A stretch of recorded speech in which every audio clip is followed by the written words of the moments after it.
শাহরাস্তিতে কোটা সংস্কারের দাবিতে শিক্ষার্থীদের বিক্ষোভ, সড়ক অবরোধ।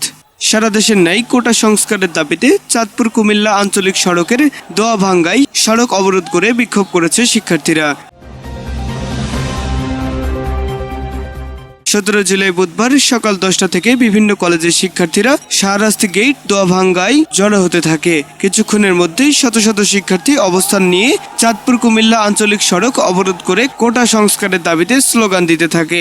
এ সময় শাহরাস্তি উপজেলা নির্বাহী কর্মকর্তা ইয়াসির আরাফাত ঘটনাস্থলে উপস্থিত হয়ে শিক্ষার্থীদের সড়ক থেকে সরে যেতে আহ্বান জানান। এছাড়াও সিনিয়র সহকারী পুলিশ সুপার রিজওয়ান সাইদ জিকু ও শাহরাস্তি থানার ওসি মোহাম্মদ আলমগীর হোসেন বিপুল সংখ্যক পুলিশ সহ ঘটনাস্থলে উপস্থিত হয়ে পরিস্থিতি স্বাভাবিক রাখতে চেষ্টা চালিয়ে যান। সড়কের উভয় পাশে শত শত যানবাহন আটকা পড়ে থাকে। সাধারণ জনগণকে ব্যাপক ভোগান্তিতে পড়তে দেখা যায়। আন্দোলনরত শিক্ষার্থীরা এ সময় সড়কে বসে পড়ে। একের পর এক শিক্ষার্থী তাদের দাবি আদায়ে বক্তব্য দিতে থাকে।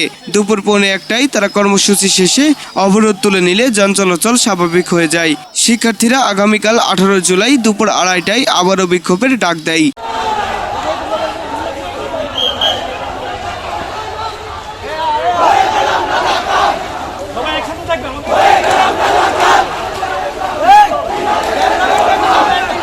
শাহরাস্তি থেকে মোহাম্মদ জামাল হোসেন, বাংলা 71 টেলিভিশন।